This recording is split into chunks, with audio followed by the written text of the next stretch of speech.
আসসালামু আলাইকুম ভিউয়ার্স, আজকে আমরা ছোট্ট একটা বই রিভিউ করব। এই বইটার নাম হচ্ছে ইউ মাস্ট ডু বিজনেস। আপনাকে অবশ্যই ব্যবসা করা প্রয়োজন বা ব্যবসা করতে হবে। এই বইটা খুবই ছোট্ট একটা বই, মাত্র 27 পৃষ্ঠার একটা বই। বইটি পড়তে মোটামুটি যদি আমরা ধরি তাহলে আধা ঘন্টার বেশি লাগার কথা না, যদি কেউ খুব স্লো মোশনেও পড়ে। আর যারা দ্রুত পড়তে পারেন তাদের জন্য আরো কম সময় লাগবে। বাট এটা আমি কিনেছি আজ থেকে 2 মাস আগে, কিন্তু বইটি ধরবো ধরবো করে পড়বো পড়বো করে পড়া হয়ে ওঠেনি। কিন্তু বইটা আসলে আমি যখন পড়লাম অবশেষে, এত বেশি আমার কাছে এটা মানে একটা ফ্রুটফুল বা ইফেক্টিভ একটা বই মনে হয়েছে যে আমি এখন পর্যন্ত প্রায় 5 বার পড়েছি বইটা, এবং এই বইটা থেকে আমি এত ভালো কিছু গেদার করেছি, এত ভালো কিছু জানতে পেরেছি যে ব্যবসা সম্পর্কে। বিশেষ করে আমি যারা মুসলিম, প্র্যাকটিসিং মুসলিম, যারা ইসলাম মেনে চলার চেষ্টা করি, তাদের জন্য ব্যবসা করার ক্ষেত্রে এই বইটা এত বেশি কার্যকরী এবং অনুপ্রেরণাদায়ক যে বলার অপেক্ষা রাখে না। তো এই বইটির লেখক হচ্ছে ডক্টর তৌফিক চৌধুরী। উনি মেবি সম্ভবত মালয়েশিয়ার মানুষ, আমি যতদূর জেনেছি ওনার সম্পর্কে ঘাটাঘাটি করে। এবং উনি ওনার নিজের জীবনে একজন মাল্টি ডাইমেনশনাল পার্সন, মানে অনেক দিকে সফল। তিনি একজন পেশাদার ভালো উচ্চমানের ডক্টর বা ডাক্তার, এবং তিনি একজন বড় ব্যবসায়ী। সেই সাথে তিনি আরো অনেকগুলো ক্ষেত্রে সফল ভূমিকা পালন করেছেন তার লাইফে, এবং তিনি তার পারিবারিক জীবনে ইসলামিক লাইফও অনেক প্র্যাকটিসিং। সো এই বইটা আমাদের জন্য কতটুকু উপকার হবে আমরা রিভিউ করলে বইটা বুঝতে পারবো। তো এই বইটা শুরুতে লেখক যে কথাটা বলেছেন সেটি আগে আমরা প্রথমে বলতে চাই। ব্যবসা আমরা অনেকেই করতে চাই, কিন্তু ব্যবসা করতে গেলে আসলে কি ধরনের প্রস্তুতি প্রয়োজন, কি ধরনের শিক্ষা প্রয়োজন, স্কিল প্রয়োজন, বা তাতে কি রকমের মূলধন প্রয়োজন, ব্যবসার ক্ষেত্রে বাধাগুলো কি কি, এই ছোট্ট একটা বইয়ের মধ্যে এই বিষয়গুলো খুব সংক্ষেপে আলোচনা করা হয়েছে। প্রথম যে বিষয়টা আমি সবার জন্য বলবো সেটা হচ্ছে এই বইটি আসলে কাদের জন্য। এই বইটি হচ্ছে যারা আমরা প্র্যাকটিসিং মুসলিম, যারা আমরা জীবন সম্পর্কে কখনোই হতাশ হই না, এবং আমরা আমাদের যে কোনো সফলতার ব্যাপারে প্রচন্ড রকমের আশাবাদী, সেই সকল মুসলিমদের জন্য এই বইটা। এখান থেকে মুসলিম ধর্মের বাইরে যারা, তারাও এখান থেকে শিক্ষা নিতে পারেন, কোনো সমস্যা নাই। তবে ইসলামকে আমরা কিন্তু সবসময় একটা, বর্তমান সময়ে ইসলামকে আমরা জানি একটা খুবই দুর্বলতম একটা ধর্ম হিসেবে। অর্থনৈতিক ভাবে যারা অনেকটাই পঙ্গু সারা পৃথিবীর মধ্যে, যাদের ভালো কোনো বড় আইডল নাই সামনে, ভালো কোনো টেক জায়ান্ট কোম্পানির মালিক নাই যাদের সামনে, এরকম অনেক বড় বড় ক্ষেত্রে মুসলিমরা পিছিয়ে। এবং এবং সত্যি কথা বলতে আমরা যদি বাংলাদেশের পার্সপেক্টিভে চিন্তা করি, আমরা বাংলাদেশ পার্সপেক্টিভে দেখি যে মুসলিমরা নিজেরা নিজেদেরকে অনেক দরিদ্র মনে করে। এবং সেই কারণে বাংলাদেশের দেখবেন যে মাদ্রাসা শিক্ষা ক্ষেত্রে গুলো, কওমি মাদ্রাসার ক্ষেত্রে আরো এরকম অনেক ক্ষেত্রে সেখানকার ছাত্র থেকে শুরু করে হুজুর বা আলেমরা পর্যন্ত, তারাও এই প্রবণতার বাইরে আসতে পারেনি। তারা সেখান থেকে দেখা যায় যে অনেকের কাছে সাহায্য চেয়ে চেয়ে তাদের শিক্ষা কার্যক্রম গুলো চালিয়ে থাকে। এই রকমের নানান রকমের আরো উদাহরণ রয়েছে মুসলিমদের মধ্যে, যেদিক থেকে মুসলিমরা নিজেদেরকে খুবই দুর্বল এবং দরিদ্র মনে করে। এবং মুসলিমরা মনে করে ইসলামটা মনে হয় যে এরকমই, এরকমের তাদের জীবনের সঙ্গে সংশ্লিষ্ট বিষয়গুলি পরিচালনা করতে পারলে তারা সন্তুষ্ট থাকে। বাট আসলে কিন্তু সেটা না। এই জন্যই এই বইটার কথা আমি প্রথমে বলছি যে এটা যারা খুব হায়ার ডেভেলপড মাইন্ডেড মুসলিম, যারা যারা ভাবে বিশ্বাস করে মুসলিমরা একসময় সারা পৃথিবীকে লিড করেছে, এবং আমরা এখনো সেই ক্ষমতা রাখি। ইনশাল্লাহ ভবিষ্যতে আল্লাহ যদি সহায় হন আমরা ভবিষ্যতে সেটা করে দেখাতে সক্ষম। সেই ধরনের মুসলিমদের জন্য এই বইটা অবশ্যই অবশ্যই চমৎকার একটা বই। আর দ্বিতীয়টা বলতে পারি এইটারই সাব ক্যাটাগরি, সেটা সেটা হচ্ছে যে গ্রোথ মাইন্ডেড পিপল বা গ্রোথ মাইন্ডেড মুসলিম, যারা মনে করে নিজেদের জীবনে, আমাদের চারপাশের জীবনে সবকিছুর মধ্যে আমাদের একটা নিজস্ব একটা কন্ট্রিবিউশন থাকা দরকার, আমরা সমাজের জন্য কিছু একটা করে যেতে চাই। তাদের জন্য এই বইটি। কারণ আপনি যদি আদতে যদি ধনী না হন, আদতে যদি সম্পদশালী না হন, তাহলে আপনার দ্বারা সমাজের জন্য অনেক কিছুই করা সম্ভব হয়ে ওঠে না। সেই কারণে এই বইটা গুরুত্বপূর্ণ। তো এইটুকুর মধ্যে আশা করি বুঝতে পেরেছেন বইটা আসলে কাদের জন্য। এবং এরপরে আমি বলবো এই বইয়ের সবচেয়ে মেইন টার্নিং পয়েন্ট, যেটা আমার কাছে সবচেয়ে অবাক লেগেছে এবং আশ্চর্য লেগেছে। এইভাবে এই বইটার এই মেসেজটা আমি কখনো চিন্তা করে দেখিনি। কোরআন শরীফে আল্লাহ কিন্তু অনেক জায়গায় বলেছেন যে তোমরা জাকাত দাও, বা এতিমদের যত্ন নাও বা এতিমদের যত্ন নাও, তাদেরকে লালন পালন করো ঠিকভাবে। কোথাও কোথাও তিনি মিসকিনদেরকে খাবার দ্বারা উৎসাহিত করেছেন। আর হাদিসে তো দান সাদকা, তারপর আল্লাহর পথে ব্যয়, এই ধরনের বিষয়গুলো তো অনেক বেশি হাইলাইট করা হয়েছে। সো এই বইয়ের লেখক বললেন যে যদি আমরা ধনী না হতে পারি, যদি আমরা বিত্তশালী যদি নাই হতে পারি, তাহলে আমাদের জাকাত দেওয়ার প্রশ্ন আসবে কোথা? যদি আমরা কিছু লোক অনেক বেশি অর্থের মালিক নাই হতে পারি, তাহলে দান সাদকা এগুলো আসবে কই থেকে? এগুলো আমরা কোন ক্ষেত্রে প্রয়োগ করব?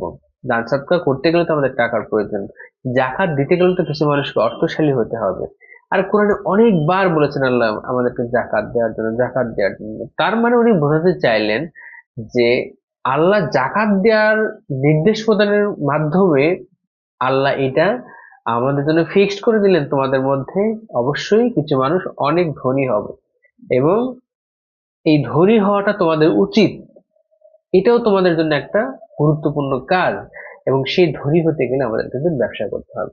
চাকরি করে আপনি হয়তো মোটামুটি সচ্ছলভাবে একটা ফ্যামিলি লিড করতে পারবেন, বা সামান্য কিছু টাকা পয়সা সারা জীবনে সঞ্চয় করতে পারবেন, কিন্তু ওই রকমের বড় লেভেলের ধনী হতে পারবেন না। ওই রকমের বৃহৎ পরিসরে বিগ অ্যামাউন্ট আপনি ধনী হতে পারবেন না বা বিত্তশালী হতে পারবেন না।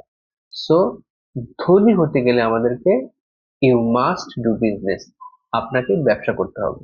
আর এখান থেকে আমরা আরেকটা প্রশ্নের উত্তর খুব সুন্দরভাবে পাই যে তাহলে আহ, ধনী হওয়া বা ধনাঢ্য হওয়া এবং সম্পদশালী হওয়া আর ইসলাম, এই দুটো বিষয় কি সাংঘর্ষিক?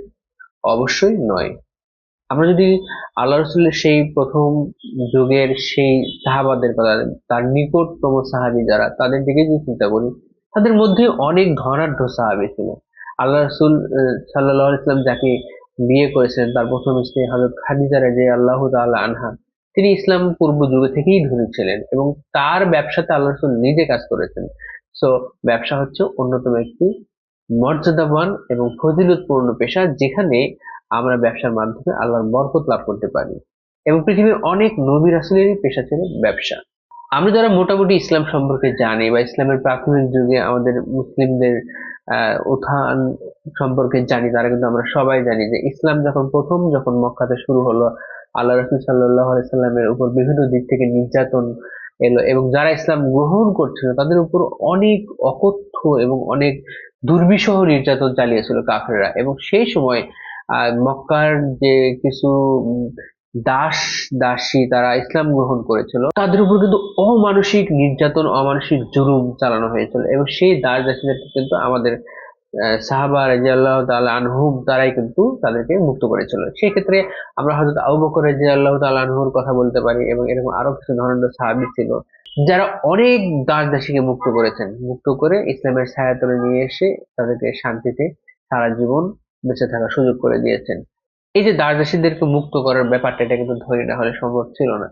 সো ইসলামের খেদমত করার একটা বড় উপায় হলো ধনী হওয়া। আপনি ধনী হলেও ইসলামের অনেক বড় বড় খেদমত করতে পারবেন। এই কথাগুলো এখানে আলোচনা করলাম এই জন্য যে এই বিষয়গুলো ছিল টার্নিং পয়েন্ট, এই বইয়ের, যেগুলো আমাকে অনেক বেশি আমার ভাবনাতে অনেক বেশি ধাক্কা দিয়েছে। তো আপনি যদি আল্লাহর অনেকগুলো গুরুত্বপূর্ণ নির্দেশাবলী বা 5টি ফরজের 2টি ফরজ যদি মানতে চান, হজ এবং যাকাত, তাহলে কিন্তু আপনাকে ধনী হতে হবে। তখন কিন্তু আপনাকে ভাবতে হবে ইউ মাস্ট ডু বিজনেস, আমাদেরকে ব্যবসা করতে হবে।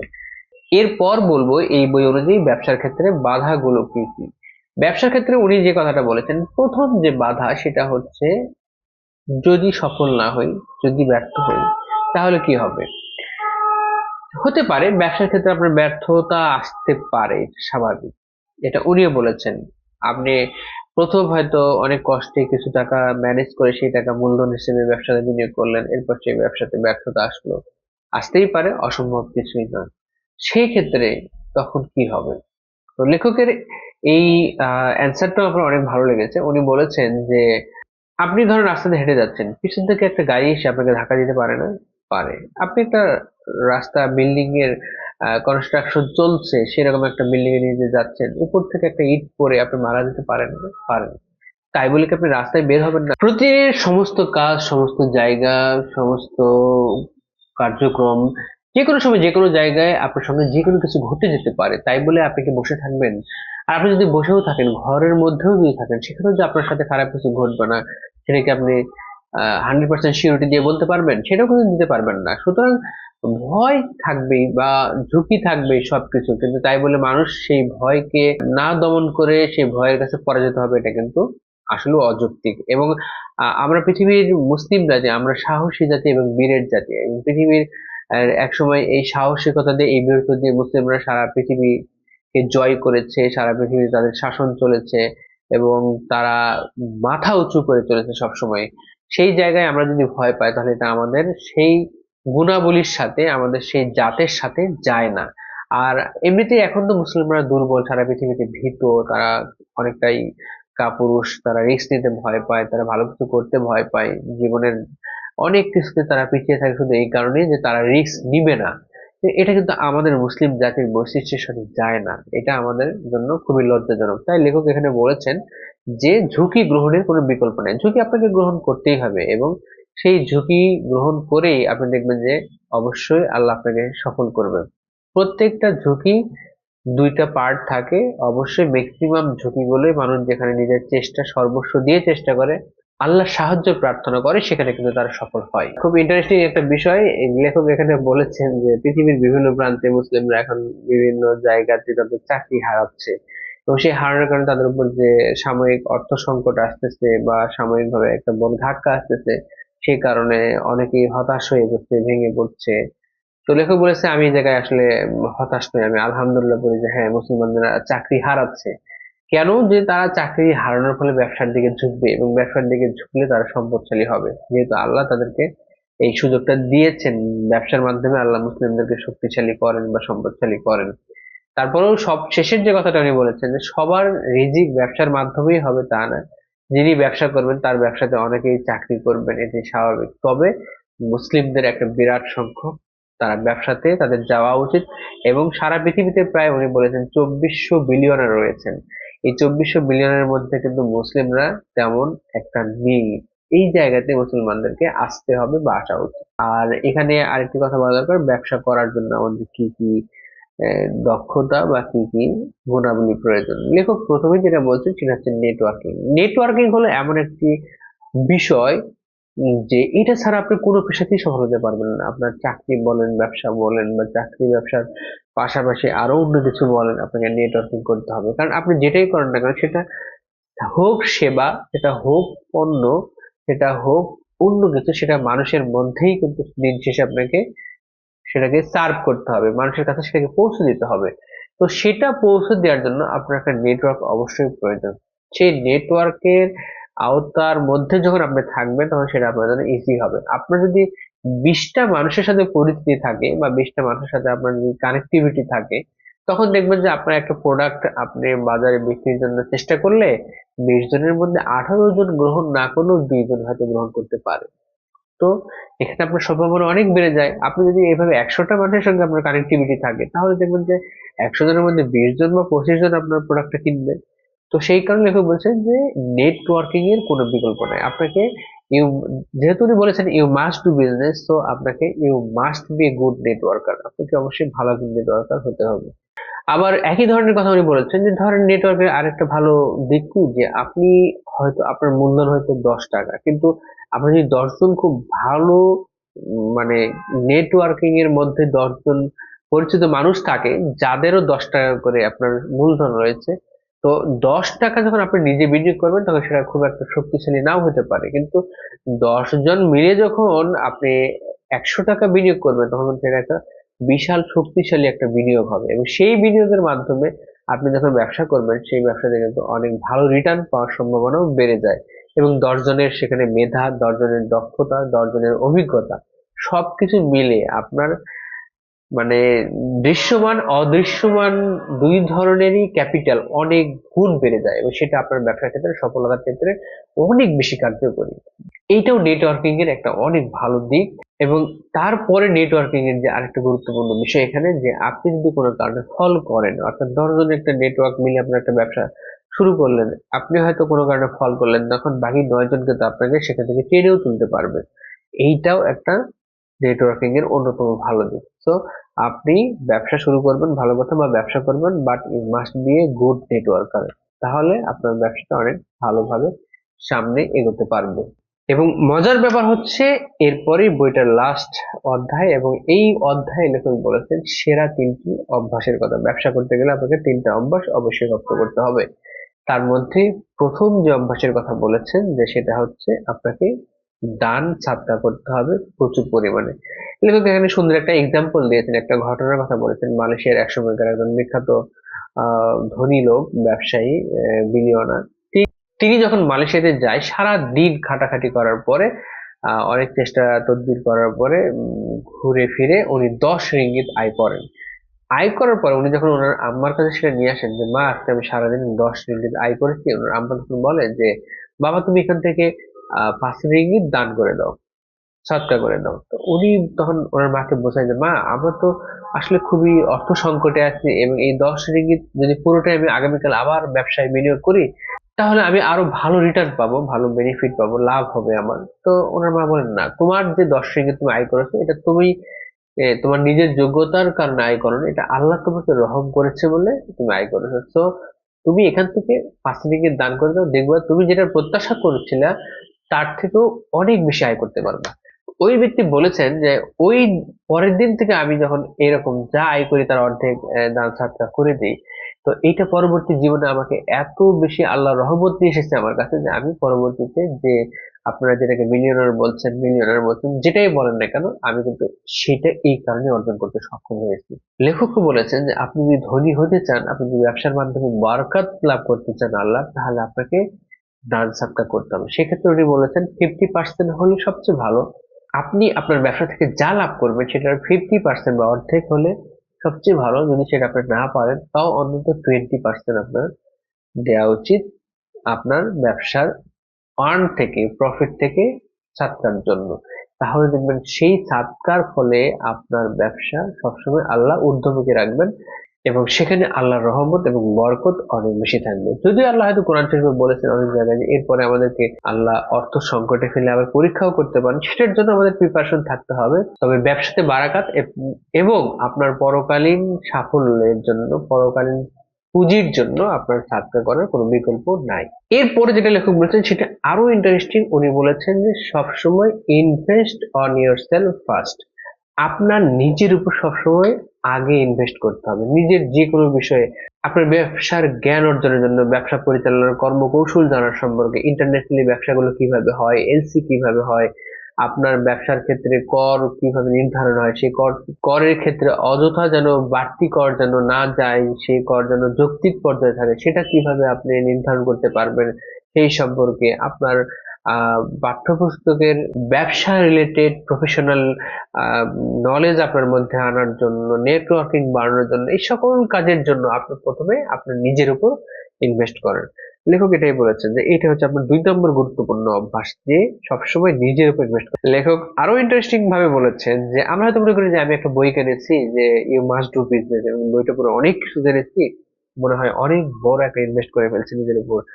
এবং অনেকে হয়তো বলে যে আমি রিচ ড্যাড পুর ড্যাড বই কিনেছি, আমি দ্য সাইকোলজি অফ মানি বইটা পড়েছি। সো মনে করে যে তার সবকিছু জানা শেষ বা সে অনেক কিছু ইনভেস্ট করে ফেলছে। লেখক বলছে না, এটা এনাফ না। এই যে আপনি একটা বই 60 টাকা দিয়ে কিনেছেন বা 200 টাকা বা 500 টাকা দিয়ে একটা বই কিনেছেন, এই ধরনের ইনভেস্টমেন্ট খুবই লো এবং খুবই কম। এটার ভ্যালু আপনাকে খুব বেশি আপনার লাইফে অ্যাড হবে না। আপনি যত বেশি মানে আপনার নিজের উপর ভ্যালু অ্যাড করতে চান, আপনি তত দামি ইনভেস্টমেন্টটা আপনার উপরে করেন। আপনি কমপক্ষে মাসে 10,000 বা 20,000 যদি সম্ভব হয়, বা বছরে যদি 10,000 20,000 সম্ভব হয়, যেরকম পারেন সেরকম ইনভেস্টটা নিজের উপরে করেন। তাহলে দেখবেন ওই ইনভেস্টমেন্টের যে রিটার্ন সেটা কখনো লস হবে না। ওই ইনভেস্টমেন্ট থেকে আপনার রিটার্ন সবসময় সবসময় হাই থাকবে এবং সবসময় সেটা গ্রোথে থাকবে। এবং সর্বশেষ যে ইন্টারেস্টিং আরেকটি পয়েন্টের কথা লেখক বলেছেন, অভ্যাসের কথা, সেটা হচ্ছে অবশ্যই একজন বিজ্ঞ অ্যাডভাইজর থাকা, আপনার উপদেষ্টা থাকা। আপনার ব্যবসার ক্ষেত্রে, আপনার ব্যক্তিগত জীবন, পারিবারিক জীবন, আপনার ব্যবসার সাথে রিলেটেড অনেক বিষয় থাকতে পারে, সেগুলোর জন্য সবকিছু মিলিয়ে আপনার অবশ্যই একজন বিজ্ঞ উপদেষ্টা থাকা প্রয়োজন। একজনের বেশিও হতে পারে, একাধিকও হতে পারে, 10 জনও হতে পারে, 5 জনও হতে পারে, সেটা কোনো বিষয় নয়, কিন্তু আপনার একজন অবশ্যই বিজ্ঞ উপদেষ্টা থাকা প্রয়োজন, যিনি আপনার থেকে এই বিষয়গুলো আরো অনেক বেটার জানেন, আরো অনেক ভালো জানেন, এবং যিনি তার জীবনে আপনার থেকে আরো বেশি সফল, যিনি আপনার থেকে আরো বেশি আহ তাকুয়াবান, তার পেশাগত জীবনের মধ্যে বেশি ব্যালেন্স নিয়ে এসেছে, এরকম একজন বিজ্ঞ উপদেষ্টা সবসময় আপনি রাখবেন, এবং সেটা আপনাকে কখনো পা পিছলে যেতে দিবেন না। আপনি যখনই কোথাও পা পিছলে যেতে ধরবেন, তখন দেখবেন আপনার সেই আহ আধ্যাত্মিক গুরু বলি, আপনার সেই বিজ্ঞ উপদেষ্টা, আপনার সেই নলেজেবল অ্যাডভাইজর আপনাকে সেখান থেকে হাত ধরে টেনে তুলে নিয়ে আসবে। এটা হচ্ছে অন্যতম একটা গুরুত্বপূর্ণ অভ্যাস। তো লেখক বলেছেন যে এখানে তার বইয়ের সমাপ্তি, এই ছোট্ট একটা বই, কিন্তু এখানে আমাদের জানার পরিধি অনেক বেশি, এবং এইখানকার এই প্রত্যেকটা পয়েন্টের ডিপে যদি আমরা জানার চেষ্টা করি, তাহলে দেখা যাবে যে এই প্রত্যেকটা পয়েন্টে একটা আলাদা আলাদা বই হতে পারে, আলাদা আলাদা চ্যাপ্টার হতে পারে, এবং সেগুলো থেকে আমরা অনেক ডেপথ নলেজ, ডেপথ স্কিল এবং ডেপথ মোটিভেশন পেতে পারি। সো আশা করি আজকের বই রিভিউটা আপনাদের অনেক ভালো লাগলো। আমার অনেক ভালো লেগেছে, এবং আমার ইমোশনে এটা প্রচন্ড পরিমাণে হিট করেছে, এবং আমি ফিল করেছি বইটা পড়ার পরে যে কেন আমাদের আসলেও ব্যবসা করা প্রয়োজন। যারা ব্যবসার কথা ভাবছেন, আগামী দিনে যারা ব্যবসা করে নিজেকে ভালো একটা জায়গায় নিয়ে যেতে চান এবং সেই সাথে ইসলামেরও সেবা করতে চান, তাদের জন্য এই বইটা অবশ্যই অনুপ্রেরণাদায়ক হবে আমি বিশ্বাস করি। আপনারা কিনে পড়তে পারেন, ইউ মাস্ট ডু বিজনেস। ধন্যবাদ সবাইকে, দেখা হচ্ছে পরবর্তীতে আরো কোনো একটা বিষয় নিয়ে, সুন্দর ভিডিও নিয়ে আপনাদের সামনে, ইনশাআল্লাহ।